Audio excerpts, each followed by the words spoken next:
RCM, जय RCM, खाना पूरा नहीं खाया। जय आरसीएम, जय आरसीएम। गेहूं से आटे का मतलब गेहूं को पिसवाओ और आटा, कोई रॉकेट साइंस तो है नहीं है। सीधा ये होता है ना गेहूं से आटा, यानी first second, first and last, ये हमारा शॉर्टकट है। लेकिन आरसीएम अपने शॉर्टकट से नहीं चलती है, आरसीएम अपने प्रोसेस से होके यहाँ चलती है।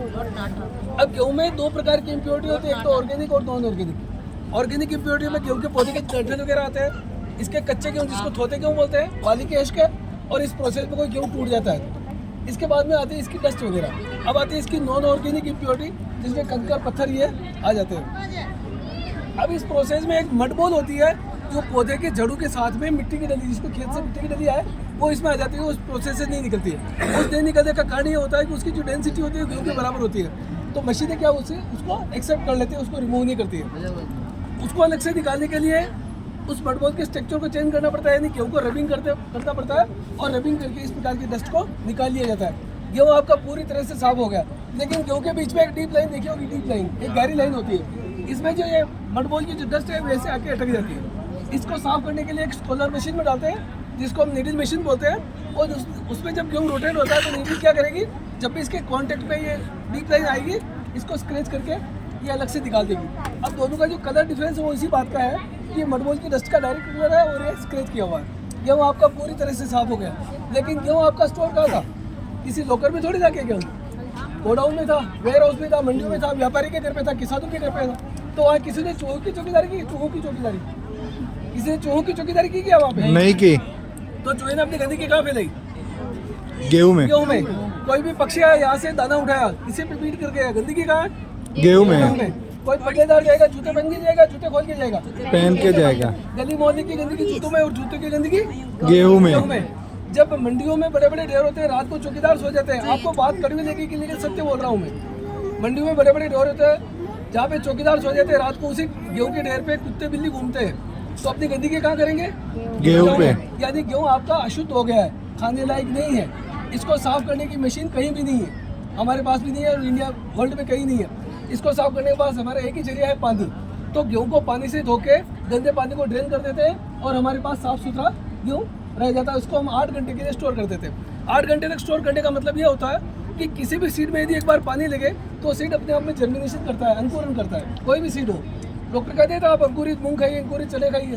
कभी सूखे मूंग के लिए बोले क्या सूखे मूंग खाइए? नहीं, क्योंकि सीड यदि जर्मिनेशन करेगा तो अपने आप में प्रोटीन बनेगा। तो गेहूं भी यही करेगा।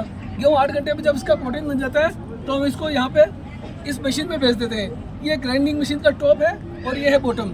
ये टॉप फिक्स रहता है और बॉटम रोटेट होता है, दोनों की रबिंग होती है, उसमें गेहूं का आटा बनता है। तो यहाँ से एयर और गेहूं आएंगे, और यहाँ से आटा और एयर बाहर निकलेंगे। जब कंटिन्यू एयर आएगी और कंटिन्यू एयर बाहर निकलेगी तो आपका कोल्ड प्रोसेस स्टार्ट हो गया, यानी आपका आटा भी गर्म नहीं होगा और ये पत्थर भी गर्म नहीं होगा। यानी रूम टेम्परेचर पर आपका आटा मिल रहा है, इसमें किसी भी प्रकार का कोई न्यूट्रिशन लॉस नहीं हो रहा है। यहाँ तक आपको कोई कंफ्यूजन है क्या? नहीं। आपने कोई गलती तो नहीं की? नहीं। गलती कर दी आपने मैडम। बोलो। ये देखो आप, ये इसको देखिए, आप स्टोन को देखिए मैडम, इस पे देखिए स्क्रैच आ रहे हैं, देखो आप, है ना, खड्डे भी पड़ रहे हैं। तो इसमें जब पत्थर की रबिंग हुई तो पत्थर घिसा कि नहीं घिसा? यस। तो इसकी घिसा उड़ता नहीं?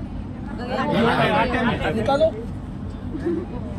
निकालनी तो पड़ेगी ना, डाला तो चलो निकालते हैं। ये जो आप स्टोन देखिए, ये स्टोन है, ये एक सैंड से बना हुआ है, सैंड, रेत से बना हुआ है। और रेत कौन सी?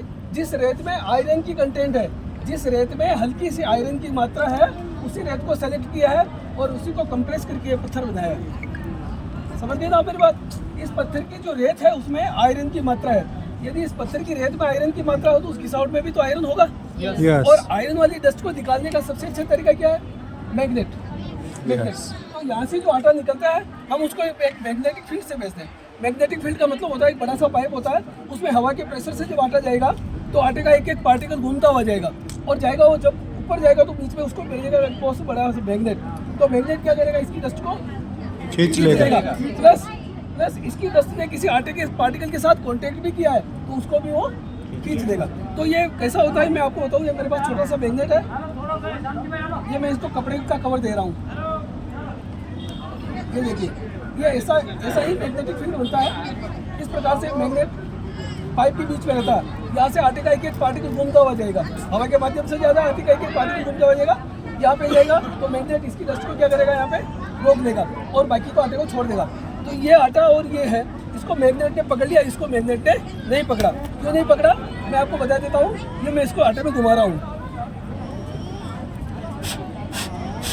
कुछ भी नहीं है, ये इसको मैग्नेट ने पकड़ लिया।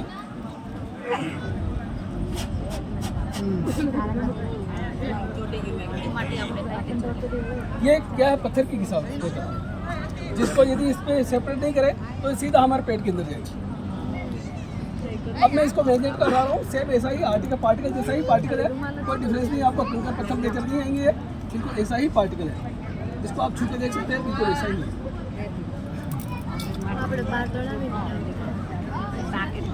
ठीक है, और कोई कंफ्यूजन हो तो पूछ सकते हैं आप। जय हर सिंह।